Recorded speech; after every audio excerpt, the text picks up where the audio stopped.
Good morning, Vande Mataram. दोस्तों, आज की वीडियो में हम बात करेंगे रियल नंबर में। रियल नंबर में हम पढ़ चुके थे पहले 5 सवाल और आज इस वीडियो में आगे 5 सवाल पढ़ेंगे। आपको हम बता दे रहे हैं कि यूपी बोर्ड के कक्षा 10 का ये मैथ है और ये डॉक्टर मनोहरे का है। इसी बुक से हम सवाल सॉल्व कर रहे हैं। तो पिछले वीडियो में हमने 1 से 5 तक सवाल सॉल्व किया था और इस वीडियो में अब 5 से आगे यानी 6, 7, 8, 9, 10 सवाल लगाएंगे इसमें 10 तक।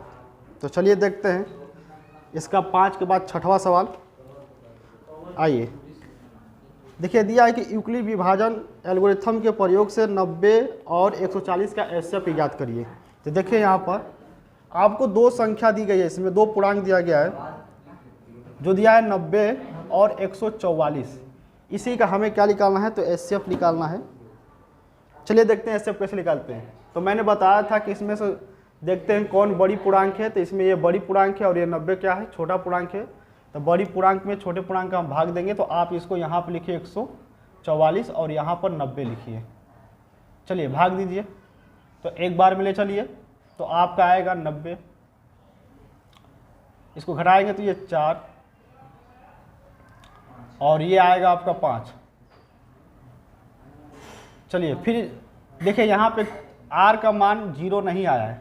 जब तक r का मान 0 नहीं आएगा तब तक हम कैलकुलेशन करते चलेंगे। अब इसमें फिर इसको यहाँ पर लाएंगे 90 को और फिर भाग देंगे। तो कितने बार में जाएगा, तो फिर एक ही बार में ले जाइए और यहाँ पर लिखिए 54। घटाइए, 10 में से यहाँ से 1 लेंगे तो 10 होगा, 10 में से 4 गया तो 6। बचाइए हमारे पास कितना, तो बचा हमारे पास 8, 5 गया तो 3, 36। फिर r का मान 0 नहीं आया, फिर चलिए भाग दीजिए। तो अब इसका भाजक ये रहा, लिख लेंगे यहाँ पर 54। फिर भाग देंगे, फिर एक बार में ले जाइए, आया आपका 36। फिर घटाइए, तो 14 में से 6 जाएगा तो 8, बच गया यहाँ पर 4 में से गया तो 1, 18। फिर r का मान नहीं आया 0, तो फिर सॉल्व करेंगे। तो फिर आप यहाँ 36 को लिखिए। चलिए कवर में जाएगा, तो 2 बार में जाएगा, 18 दूना का 36। अब यहाँ पर फाइनली r का मान क्या आ गया, 0। जब r का मान 0 आ गया तो हमारा जो ये भाजक है, ये जो हमारा भाजक है, यही फाइनली क्या हो जाएगा, तो एचसीएफ हो जाएगा। तो इसका एचसीएफ जो है 18 आएगा। ये रहा आंसर। ये था 6वां सवाल। अब सवाल देखते हैं नेक्स्ट। देखिए सवाल नंबर 7वां।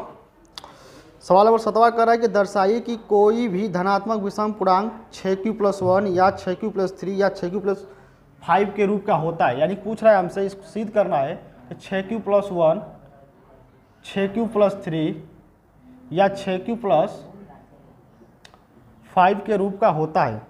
तो चलिए इसको देखते हैं। कह रहा है कि दर्शाइए कि कोई धनात्मक विषम पूर्णांक, यानी कोई धनात्मक विषम पूर्णांक होगी जिसे हम सॉल्व करेंगे तो उसका जो मान आएगा ये आना चाहिए, 6q+1, 6q+3, 6q+5। अगर इसके रूप में आ गया तो हम ये सिद्ध कर लेंगे। चलिए देखते हैं।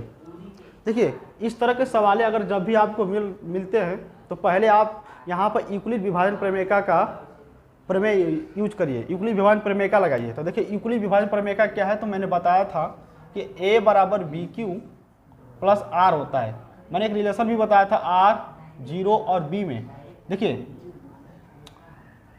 इसमें मैंने एक रिलेशन बताया था। रिलेशन क्या है कि 0 जो है r के बराबर भी हो सकता है और 0 जो है r से छोटा भी हो सकता है जब हम तुलना करेंगे इसमें। तो यहाँ पर देखिए भाजक जो है हमेशा r से बड़ा होता है, यानी r हमारा इसमें शेषफल है, यह हमेशा बड़ा होता है। आप किसी भी संख्या में संख्या से भाग दीजिएगा, उसमें आपको भाजक बड़ा ही दिखेगा। किसके तुलना में, तो शेषफल की तुलना में। तो भाजक हमेशा बड़ा होगा। इस तरह के सवालों में हम इसका यूज करेंगे, यूक्लिड विभाजन प्रमेयिका का यूज करेंगे। देखिए कैसे इसको सॉल्व करते हैं। हमें ये सिद्ध करके ये लाना है। अगर ये आ गया तो कहेंगे इसके रूप का है, अगर नहीं आएगा, जो नहीं आएगा वो बोलेंगे इसके रूप का नहीं है। तो चलिए देखते हैं। तो पहले बोला, इस प्रश्न में बोला है कि दर्शाइए कि कोई भी धनात्मक विषम पूर्णांक, यानी वो धनात्मक विषम पूर्णांक क्या है।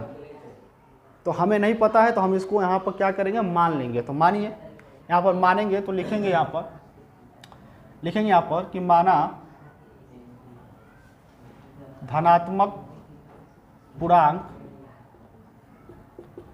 ए है, आप उसको माना धनात्मक विषम पूर्णांक पूछा है ना इसमें, इसमें आपका दिया है धनात्मक विषम पूर्णांक। देखिए यहाँ पर धनात्मक विषम पूर्णांक कर लीजिएगा। चलिए यहाँ पर धनात्मक विषम पूर्णांक कर लीजिए, तो धनात्मक विषम पूर्णांक, धनात्मक विषम पूर्णांक उसको आप ए मान लीजिए। ए मानेंगे क्योंकि फॉर्मूला से रिलेटेड है, इसलिए ए मान लिए हमने। तो जब हमने ए माना तो फॉर्मूला हमारा बन गया ए बराबर बी क्यू प्लस आर। इसी फॉर्मूला पर हमें रख के इसको सॉल्व करना है, यानी इसको सिद्ध करना है। तो देखिए अब इसमें हमें क्या मानना है कि इसमें भाजक मानना है। देखिए अगर इसमें 6 6 6 जा रहा है तो ये आपका भाजक होगा, और इसको b मान लीजिए, आप इसको b बराबर मान लीजिए 6। कहीं कहीं मैं बच्चों को बताता हूँ कि तुलना कर लीजिए, जैसे कि यहाँ पर दिया है बी क्यू, तो बी क्यू बराबर हमने कहा 6 रख लीजिए, तो ये b बराबर 6 आ जाएगा। तो मैं ये बच्चों को मैं ऑफलाइन में ये बताता हूँ कि यहाँ पर ये तुलना करके आप निकाल सकते हैं, लेकिन मैं ये बताता हूँ कि 6 6 जा रहा, तब उसको b मान लीजिए भाजक। देखिए भाजक जब हमने इसको मान लिया तो आप बताइए जब हम 6 से भाग देंगे किसी संख्या में तो शेषफल क्या आ सकती है। थोड़ा गौर करिएगा बात को, ध्यान से देखिए शेषफल क्या आ सकती है। तो आपको कहेंगे कि सर 6 आ सकता है, 1 आ सकता है, 2 आ सकता है, 3 आ सकता है, 4 आ सकता है, 5 आ सकता है, 6 नहीं आएगा। फिर 6 अगर आएगा तो 6 से कट के 0 आ जाएगा। देखिए जब b का मान यानी भाजक 6 है तो शेषफल हम 0 से लेकर 5 तक लेंगे। अगर कहीं b का मान 7 आ रहा है यानी 7 आएगा, भाजक 7 आएगा, तो आप उससे एक कम लीजिए, 0 से 6 लीजिए। 9 आ रहा है तो 0 से 8 लीजिए। थोड़ा ध्यान दीजिएगा यहाँ पर। देखिएगा अब कुछ नहीं करना, अब फार्मूला पर रखना है, सॉल्व करना है। बहुत ईजी है, बहुत ईजी, इतना ईजी है कि हम बता नहीं सकते। ये दूध पीता बच्चा हल कर लेगा, याद रखिएगा। कुछ नहीं है इस क्वेश्चन में, खत्म हो गया सवाल, बस आपको यही थोड़ा ध्यान देना था। चलिए देखिए क्या है इसमें, है क्या, कुछ नहीं, बस फार्मूला पर रख दीजिए। अगर इसके रूप में आ गया तो लिखेंगे इसके रूप का है, सिद्ध हो जाएगा। अगर नहीं आएगा तो नहीं लिखेंगे, इसके रूप का नहीं है। तो चलिए देखते हैं, ए का मान ही तो पूछा है, माना धनात्मक विषम पूर्णांक हमने ए माना, इसी का तो पूछा है कि इसके रूप का होता है कि नहीं होता है। तो सॉल्व कर लेते हैं, देख लिए क्या होता है। बी का मान आपको पता है 6, क्यू का मान रहने दीजिए, नहीं दिया है तो आर का मान बारी बारी रखते चलिए, 0 रखिए, एक बार सॉल्व करिए। क्या रहा 6 क्या ए का मान 6 क्यू आया, ए का मान 6 क्यू आया कि नहीं आया। हाँ लेकिन आया क्या इसमें मिल रहा है ये 6 प्लस 1, 6 प्लस 3, 6 प्लस 5 का नहीं, तो ये इसके रूप का नहीं है। नेक्स्ट सॉल्व करते हैं, चलिए देखते हैं। आ जाइए, ए बराबर फिर रखिए 6 बी का मान रखिए, फार्मूले से ही रखेंगे, बी का मान 6 और ये रहा क्यू। फिर अब अगला मान रखिए आर का, तो 1 हो जाएगा। क्या ये 6 प्लस 1 इसके रूप का आया, हाँ ये आया। चलिए आगे सॉल्व हो गया। इसी तरह रखते जाइए, 6 प्लस 2 रखेंगे, इसी तरह रखेंगे 6 प्लस 3, इसी तरह रखेंगे 6 प्लस 4, इसी तरह रखेंगे 6 प्लस 5। तो मैंने 5 तक रखा। अब देखिए इसमें क्या है, इसमें देखेंगे कि इसके रूप का कौन कौन इसमें आया है। तो देखिए ये आया है, और कौन आया है, तो 6 प्लस 3 ये आया है, और कौन आया 6 प्लस 5 ये आया है। तो जो ये आया है, ये जो आया है, तो लिखेंगे एक स्टेटमेंट नीचे लिखेंगे कि 6 प्लस 1, 6 प्लस 3, 6 प्लस 5 का 5 इसके रूप का होता है, और जो नहीं है यानी कौन नहीं है, तो 6 प्लस 2, 6 प्लस 4 इसके रूप का नहीं है। क्यों नहीं है, क्योंकि ये धनात्मक सम संख्या है, यानी धनात्मक सम पूर्णांक है। ये क्या है, धनात्मक सम पूर्णांक है। ये रहा आपका क्वेश्चन नंबर 7वां, और इसके आगे नेक्स्ट देखते हैं क्वेश्चन। चलिए देखिए सवाल क्वेश्चन नंबर 8वां, इसके आगे का है। कह रहा इसमें कि किसी परेड में 616 सदस्यों वाली एक सेना की टुकड़ी को 32 सदस्यों वाले एक आर्मी के बैंड के पीछे मार्च करना है। दोनों समूहों को समान संख्या वाले स्तंभों में मार्च करना है। उन स्तंभों की अधिकतम संख्या क्या है जिसमें वो मार्च कर रहे हैं। देखिए आपसे यहाँ प्रश्न पूछ रहा है कि किसी परेड में 616 सदस्यों वाली एक सेना की टुकड़ी है और 32 सदस्यों वाले एक आर्मी बैंड के पीछे को मार्च कराना है। देखिए इस सवाल में क्या करना है, इस सवाल में कुछ नहीं करना, ये बहुत ईजी है। इस सवाल में आपको HCF निकालना है। देखिए कैसे HCF निकालेंगे। मान लीजिए कि ये HCF निकाला 616 और 32 दिया, इसमें 616 और 32 का HCF निकालना है। देखिए कुछ बच्चों को ज़्यादा इसमें कन्फ्यूज होता है कि सर हम कैसे पता करें कि हमें HCF निकालना है कि LCM निकालना है। जब लड़के स्टेटमेंट पढ़ते हैं तो उन्हें थोड़ा सा दिक्कत होता है, परेशानी होता है कि कैसे हम एचसीएफ निकालें, एलसीएम निकालें। फिलहाल यहाँ पर एचसीएफ निकालेंगे। जब इसके बाद हम नेक्स्ट प्रश्नावली पढ़ाऊँगा 1B, तो उसमें एचसीएफ एलसीएम के बारे में दिया है, हम उसे अच्छी तरह से बताएंगे, एकदम बढ़िया तरीके से बताएंगे कि कैसे एलसीएम निकालते हैं, कैसे एचसीएफ निकालते हैं, कैसे पता करेंगे कौन सा एचसीएफ है कौन सा एलसीएम है। स्टेटमेंट पढ़कर हम पता करेंगे कि एलसीएम एचसीएफ कौन है। तो चलिए देखते हैं, पहले इस सवाल को सॉल्व कर लेते हैं। फिलहाल यहाँ पर इतना याद रखिए कि इसका हमें एचसीएफ निकालना है। नेक्स्ट वीडियो में आपको मैं बताऊँगा कैसे निकालते हैं। देखिए छोटी सी बात है, अगर आपको अधिकतम संख्या के बारे में बात करें, अगर स्टेटमेंट पढ़ के आपको लग रहा है कि अधिकतम संख्या पूछ रहा है तो आप वहाँ पे एचसीएफ ही निकालिए। अगर न्यूनतम संख्या पूछ रहा है तो समझिए एलसीएम है। तो पहले इसको देख लेते हैं, नेक्स्ट वीडियो में आपको एकदम विवरण से बताएंगे विस्तार से। तो आप इसका एचसीएफ निकाल दीजिए, 616 में 32 का भाग दीजिए और एचसीएफ निकालिए भाग द्वारा। तो आप जानते हैं कितने बार में जाएगा, तो एक बार में ले जाइए तो ये 32 आएगा, घटाइए तो कितना आएगा, 11 में से 2 गया तो 9 हुआ, ये बचा कितना 5, 5 में 3 गया तो 2 बचा। अब देखिए भाग नहीं जाएगा तो यहाँ से 6 उतार लीजिए। अब कितने बार में जाएगा तो देख लेते हैं कितने बार में जाता है। तो चलिए भाग दीजिए इसको, 8 बार में ले जाइए। तो 8 बार में ले चलिए, देखिए कितना आ रहा है।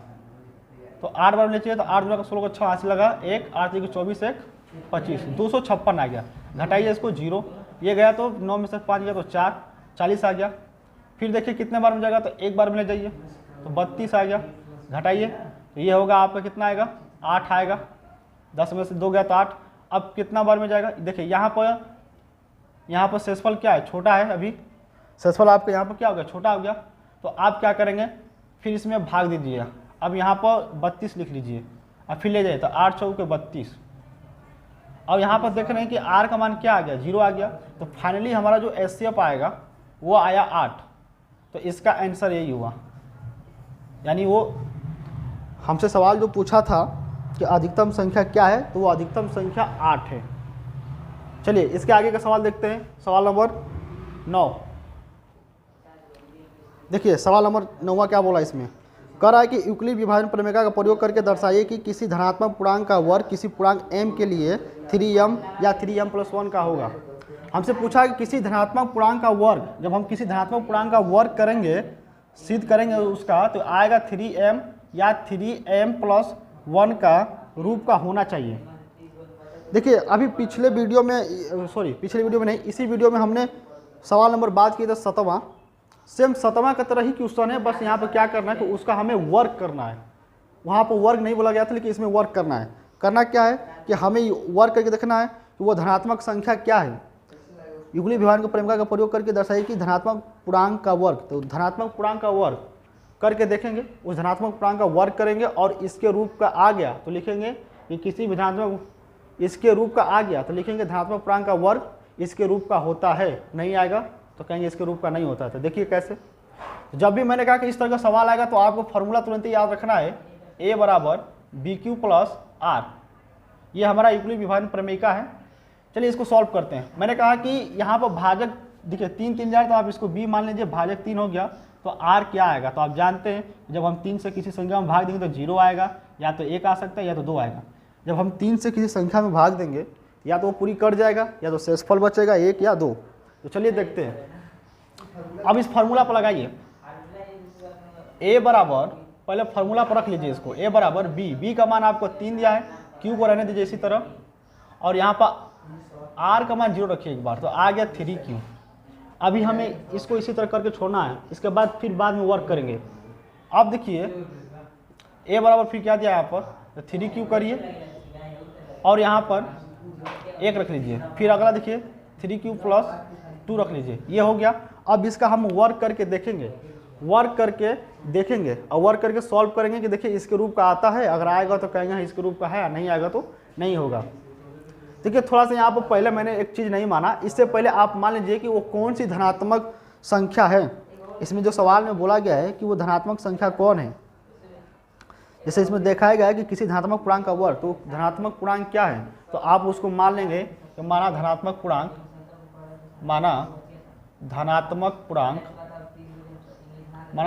पूर्णांक a है, और इसी का वर्क करके अब देखेंगे। चलिए अब इसका वर्क करके देखते हैं।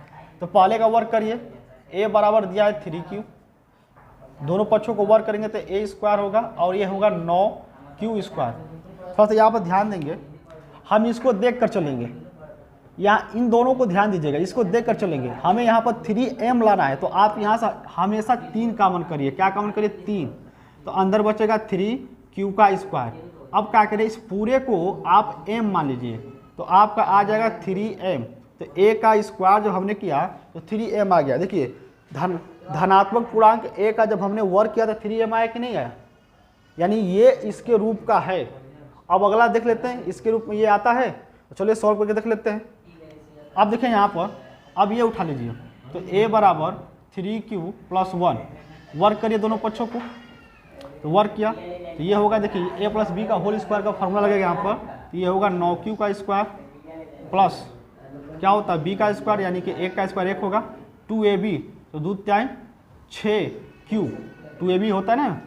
अब यहाँ पे देखिए क्या करें, प्लीज इसको ऐसे लिख दीजिए 9q, अब यहाँ पर लिख लीजिए 6q, ताकि कॉमन करने में आसानी हो। अब यहाँ पर इन दोनों को कॉमन करना है हमें, तो इनमें से हमने क्या कॉमन करेंगे, तो हमने बताया इसको देखिएगा हमेशा और इसको, तो आप 3 कॉमन करिए यहाँ से, तो 3 कॉमन करिए। जैसे ही 3 कॉमन करेंगे तो बचेगा ये 3q स्क्वायर और प्लस यहाँ पर 2q बचेगा, अब यहाँ पर प्लस 1।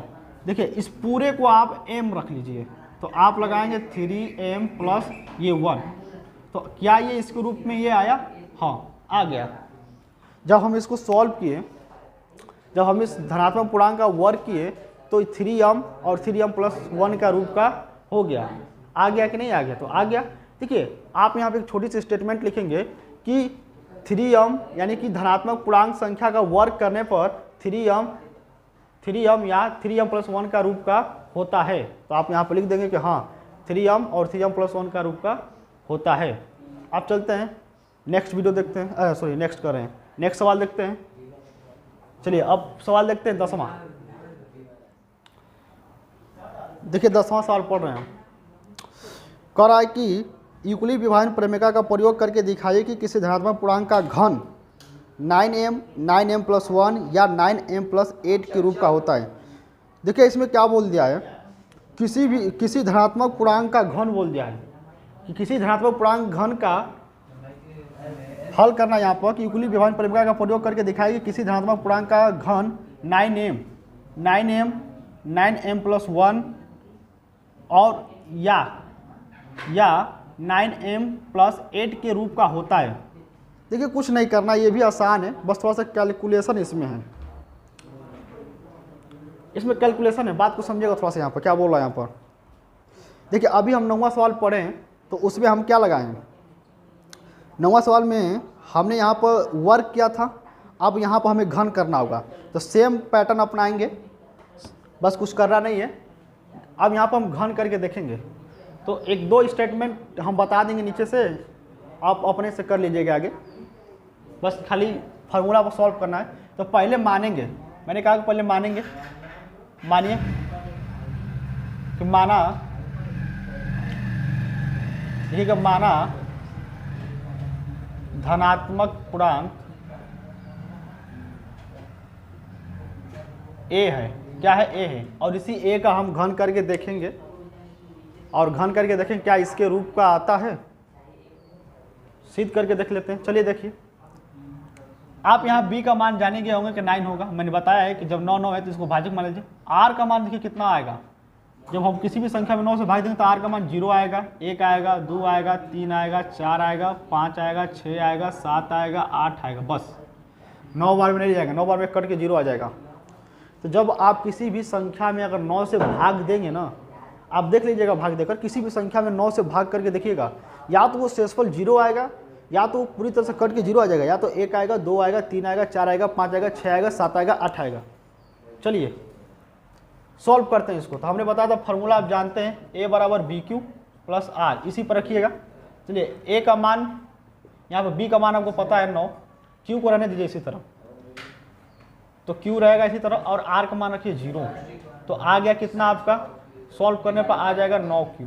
इसी तरह हम रखेंगे a बराबर 9q प्लस 1 रखेंगे आएगा, फिर इसी बराबर रखेंगे 9q प्लस 2 आएगा, a बराबर आएगा 9q प्लस 3 आएगा, a बराबर आएगा 9q प्लस 4 आएगा। आगे तक इसी तरह 8 तक लिख लेंगे, 8 तक इसी तरह लिख लेंगे। उसके बाद इसका घन करके सॉल्व करेंगे। तो चलिए देखते हैं, पहले हम इतना का सॉल्व कर लेते हैं घन करके, क्योंकि मेरे पास स्पेस नहीं है सॉल्व करने के लिए पूरा सवाल। देख रहे हैं ना ब्लैक बोर्ड कहाँ से आ रहा है, ये यहाँ से आ रहा है, थोड़ा सुविधा का कह सकते हैं इसमें घटा है। चलिए पहला को सॉल्व करते थे। ए बराबर मैंने लिया 9q, इन दोनों को पक्षों को घन करिए आप, तो AQ होगा और ये होगा 9q का घन। करिए, q करने पर क्या हो रहा है, AQ बराबर ये 27q हो जाएगा, 27q का q हो जाएगा। अब क्या करेंगे, आप इसको देखिए ना, 9 है तो आप यहाँ से सिर्फ 9 कॉमन करिए, तो 9 जैसे ही कॉमन करेंगे तो बचेगा क्या, 3, 9 3 27, 3 बचेगा। और ये q का q इसी तरह रख दीजिए और इस पूरे को क्या मानेंगे, m, इस पूरे को m मान लीजिए, ये होगा 9m। देखिए पहला देखिए यहाँ पर धनात्मक पूर्णांक का जब हम q किए हैं तो 9m आ गया, यानी कि ये 9m इसके रूप का है। जब हम सॉल्व करेंगे सवाल को तो बोलेंगे 9m इसके रूप का है। इसी तरह बाकी सबको चेक करेंगे, इसी तरह बाकी सबको चेक करेंगे। चलिए चेक करके देख लेते हैं, 2-3 स्टेप मैं चेक कर लेता हूँ, उसके बाद आप आगे कंटिन्यू कैलकुलेशन कर लीजिएगा, कुछ नहीं है, बस फार्मूला पर रखना है। चलिए तो देखते हैं अगला, इसी में सॉल्व करिए। अगला दिया a बराबर 9q + 1, q करेंगे दोनों पक्षों को घन करिए, तो ये हो जाएगा, फार्मूला जानते हैं ना आप, फार्मूला आपका लगेगा a + b का होल q। आप जानते हैं AQ होता है, BQ होता है, 3AB होता है और एक क्वेश्चन में a + b होता है। इसी फार्मूला का हम लोग क्या करेंगे, इस पर यूज करेंगे। फार्मूला आप लोग के सामने मैं लिख दिया हूँ, देख लीजिए। यहाँ पर ध्यान दीजिए, 9q है तो 9q का जब हम q करेंगे तो आप यहाँ पर लिखेंगे 9q का q + 1 का q + 3ab होता है, तो a हमारा 9q है, फिर गुणे b हमारा 1 है, फिर कोष्टक में a + b, तो a हमारा क्या है 9q + 1 कर देंगे। सॉल्व करिए आप इसको, तो ये होगा 27q का q, ये होगा 1 का 1 ही होगा, 9 3 27q हो जाएगा गुणा करने पर, और ये होगा 9q + 1। थोड़ा इसको और विस्तार में सॉल्व करिएगा, तो ये होगा 27q 1, अब इसका गुणा इसमें करिए, 27 नवा करिए, तो 7 नवा 63 को 3 हासिल लगा। इसको देखिए कैलकुलेशन करना है, कुछ नहीं करना है, बस कैलकुलेशन करना है, थोड़ा सा कैलकुलेशन इसमें ज़्यादा है। देखिए कैलकुलेशन यहाँ पर हुआ, 27q का इसमें गुणा करेंगे तो इतना आएगा और इसका गुणा इसमें करेंगे तो इतना आएगा। अब क्या करना है, कुछ नहीं करना है, इसको सही क्रम में रख लीजिए, 27q हो गया।